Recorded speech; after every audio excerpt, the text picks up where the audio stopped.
झारखंड भारत का वह राज्य जो सबसे ज्यादा प्राकृतिक खनिजों की संपदा से भरपूर है। वह राज्य जहां के कोयले से भारत में बिजली आती है, जहां के कोयले से हर घरों में हमेशा रोशनी पहुंचती है। वहीं पर ही कोयला घोटाले से वहां के छात्रों का जो भविष्य है वो अंधकार में फैला हुआ है।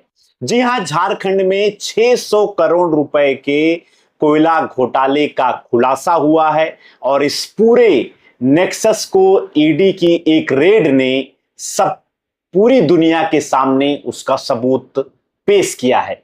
जी हां, नमस्ते, मेरा नाम है अंजनी और आप देख रहे हैं गांव देहात। मंगलवार को झारखंड में ईडी की ओर से एक रेड की जाती है और इस रेड में झारखंड के धनबाद इलाके में यहां जो कोयला का पूरा सिंडिकेट था उसका खुलासा होता है और झारखंड के धनबाद के कोयला माफिया के यहां से 600 करोड़ रुपए के घोटाले का सबूत पूरी दुनिया के सामने आता है। आज के अपने इस वीडियो में पूरी जानकारी हम आपको इस कोयला सिंडिकेट के बारे में बताएंगे, साथ ही साथ बताएंगे कि कैसे झारखंड का युवा इस कोयले की कालिख के चलते यहां के युवा बेरोजगार हैं, यहां के युवाओं का भविष्य बर्बाद हो रहा है और इस पूरे सिंडिकेट पर झारखंड सरकार ध्यान क्यों नहीं दे रही है। जी हां, झारखंड में जो भ्रष्टाचार की जड़ें हैं ये इतनी गहरी क्यों हैं, इन सब के बारे में आज के अपने इस वीडियो में हम आपको जानकारी देंगे। सबसे पहले बात करते हैं कि ये जो ताजा कार्रवाई मंगलवार को ईडी की रेड हुई है ये क्या है। तो इस मंगलवार की ईडी की रेड में धनबाद और उसके आसपास के कई ठिकानों पर ईडी ने छापेमारी की और इसमें अवैध कोयला खनन और इसके अलावा 600 करोड़ रुपए की घोटाले से जुड़ी हुई जो पूरी जांच एजेंसियों के हाथ में सबूत आया है। इसमें बेनामी संपत्तियों के कागजात मिले हैं जो सीधे तौर पर बड़े रसूखदारों, कोयला घोटाले के आरोपियों, कोयला माफियाओं की ओर इशारा कर रहे थे और इसमें ट्रकों को पास कराने का पूरा सिंडिकेट था और इस पास कराने के बाद जो पैसा आता था उस पैसे को किस तरीके से अवैध मनी लॉन्ड्रिंग तक पहुंचाया जाता था, इसके बारे में पूरी जानकारी ईडी के इस जांच में सामने आई है। तो 600 करोड़ का जो घोटाला है ये कैसे काम करता है, ये युवाओं के रोजगार को कैसे प्रभावित कर रहा है।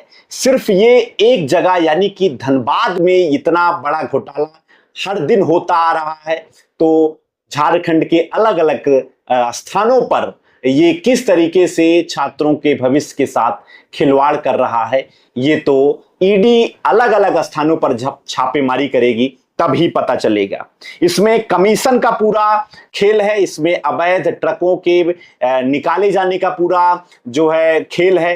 लगभग कई टन अवैध कोयला यहां से निकाला जाता है और जो रुपए झारखंड के विकास में सरकार खर्च करने वाली थी वो सारा रुपया किस तरीके से इन घोटालों की भेंट चढ़ रहा है। एक जो सीधा संबंध है ये झारखंड के युवाओं से जुड़ा हुआ है। इसमें बहुत बड़े स्तर पे जो है हेरा फेरी सामने आई है। झारखंड के जो युवा हैं ये युवा यहाँ पर सरकारी नौकरियों के लिए शांतिपूर्ण प्रदर्शन करते हैं, उनके ऊपर लाठियां चार्ज की जाती हैं, उनको जेल भेजा जाता है। जेपीएससी और जेएसएससी की जो परीक्षाएं हैं इसमें पेपर लीक होती हैं और जब युवा इनके खिलाफ प्रदर्शन करता है तो उनके ऊपर लाठियां चलाई जाती हैं। युवाओं का बिल्कुल सीधा सवाल है कि राज्य के पास 600 करोड़ रुपए के घोटाले झेलने की क्षमता है तो सरकारी नौकरियां देने की क्षमता क्यों नहीं है, उनके अधिकारों से उनको वंचित क्यों रखा जा रहा है। झारखंड का युवा आए दिन झारखंड की सड़कों पर निकल करके ये सवाल सरकार से, यहां पे बैठे हुए शिक्षा के मंत्रियों से डेली सवाल पूछता आ रहा है। लेकिन यहां का युवा जब मजबूर हो जाता है तब वह यहां से दूसरे राज्यों की ओर पलायन कर रहा है। तो ये जो है अकेले झारखंड का जो 40% खनिज है, ये संसाधन पूरे भारतवर्ष का जो 40% खनिज है वो अकेली झारखंड के पास है। इसके बावजूद भी देश का सबसे बड़ा कोयला भंडार होने के बावजूद नीति आयोग की रिपोर्ट के अनुसार झारखंड आज भी पिछड़ों में गिना जाता है। झारखंड राज्य अभी भी पिछड़ा राज्य माना जाता है, जबकि यहां पर सबसे ज्यादा प्राकृतिक खनिज है, संसाधन यहां पर भरपूर मात्रा में उपलब्ध हैं। उसके बावजूद भी यहां का युवा बेरोजगार माना जा रहा है। लेकिन सरकार की जो नीति है वो बिल्कुल सही नहीं है। यहां सरकार की नीयत सही नहीं है। इस वजह से झारखंड राज्य की जो शिक्षा व्यवस्था है वो बिल्कुल चौपट मानी जा रही है। तो ये मंगलवार को ईडी की ओर से यहां पर रेड होती है और रेड का जो पूरा मामला था फिर हमेशा की तरह क्या ठंडे बस्ते में चला जाएगा, ये भी लोग चर्चा कर रहे हैं, बात कर रहे हैं। यहां सवाल जो है सबको उठाना चाहिए कि ये जो रेड है, इस रेड में जो कोई लोग सामने आए हैं उनके खिलाफ, महाघोटाले में जो इसके मास्टरमाइंड है उनके खिलाफ कार्रवाई होनी चाहिए। भ्रष्टाचार के खिलाफ एकजुट हो करके लोगों को जो है सामने आना चाहिए। लोग इसकी मांग भी बड़े स्तर पे कर रहे हैं। फिलहाल झारखंड सरकार की ओर से इस पूरे मामले में अभी तक किसी प्रकार की बड़ी कार्रवाई या चीजें सामने नहीं आई हैं। फिलहाल झारखंड में अभी ईडी की जो रेड है उसके बारे में अगर बात करें तो अभी खुलकर कोई बड़ी सूचना नहीं आई है। तो मंगलवार को जो ईडी की रेड हुई थी, इस ईडी के रेड में आउटसोर्सिंग ठेकेदारों के 30 से अधिक ठिकानों पर ताबड़तोड़ जो है कार्रवाई की गई थी, रेड डाली गई थी। इसमें आउटसोर्सिंग के कारोबारी लाल बाबू सिंह, जिनको एलबी सिंह भी कहा जाता है, और कोयला व्यापारी अनिल गोयल समेत उनके सहयोगियों के पास से 600 करोड़ रुपए की अवैध संपत्तियों का दस्तावेजों का खुलासा हुआ है। और इस पूरे मामले में ईडी की रांची जोनल की टीम ने जो है मंगलवार को तड़के धनबाद के सराय ढेला, कटारस, झरिया और बैंक मोड़ जैसे इलाकों पर धावा बोला था। फिलहाल यहां से 160 करोड़ रुपए के म्यूचुअल फंड फ्रीज किए हैं सरकार ईडी ने, और 600 करोड़ रुपए से अधिक बेनामी संपत्तियां इस पूरे मामले में मिली हैं।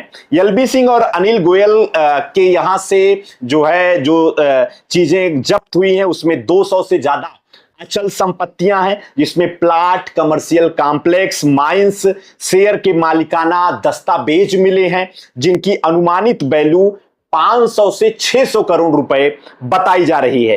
ठिकानों से 1 करोड़ से ज्यादा रुपए से अधिक की बेहिसाब नकदी, डिजिटल डिवाइसेज और दर्जनों बैंक खातों के दस्तावेज जब्त किए गए हैं। और ये जो कोयला माफिया है, इनका खूनी सियासी इतिहास भी रहा है। जो अधिकारी इनके खिलाफ कार्रवाई करते हैं, ये कोयला माफिया या तो उनका ट्रांसफर करवा देते हैं या फिर उनको जो है रास्तों से हटा देते हैं। यानी कि आपराधिक गतिविधियों में भी ये सब जो है संलग्न रहे हैं। 1970 के दशक में बीसीसीएल के राष्ट्रीयकरण के बाद से यहां अवैध खनन और सिंडिकेट का बोलाबाला रहा है। यानी कि करीब 50 सालों का पुराना यहां पे इन माफियाओं का इतिहास रहा है।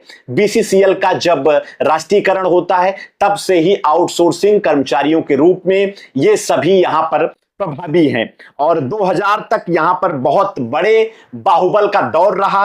बीपी सिन्हा से लेकर सूर्यदेव सिंह मेंशन तक धनबाद ने बाहुबलियों का एक पुराना जो है जबरदस्त दौर देखा है। और इन्हीं सब पर जो है आधारित बॉलीवुड में फिल्म भी बनी थी गैंग्स ऑफ वासेपुर, जिसमें यह दिखाया जाता है कि ये जो काला सोना है यानी कि कोयला है, ये इसका जो पूरा व्यापार था, जो पूरा सिंडिकेट था, किस तरीके से काम करता है। राजनीतिक रसूख के लोग भी इस काले सोने के व्यापार में, काले कालिक के व्यापार में अपने आप को काला करते थे। और यहां पर इतना पूरा धंधा चल रहा है। फिलहाल ईडी के इस मंगलवार की रेड में 600 करोड़ रुपए से ज्यादा जो है घोटाला सामने आया है और इन सब के बारे में बड़ी कार्रवाई भी देखने को मिल रही है। इतना जो रकम है, ये पूरा रकम जो है ईडी को बरामद हुआ है और ईडी इसमें जीरो टॉलरेंस की नीति अपनाएगी या नहीं अपनाएगी, ये भी एक बड़ा सवाल है अपने आप में। और इन सब पर क्या कुछ कार्रवाई होती है,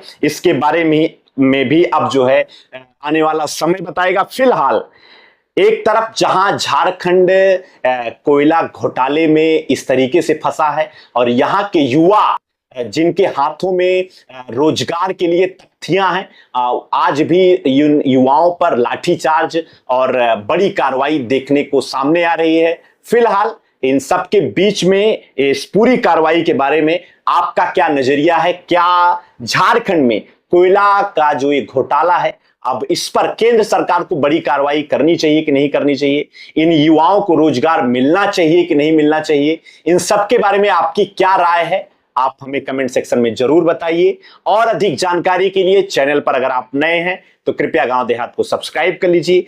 देखते रहिए गांव देहात। आपका बहुत बहुत धन्यवाद।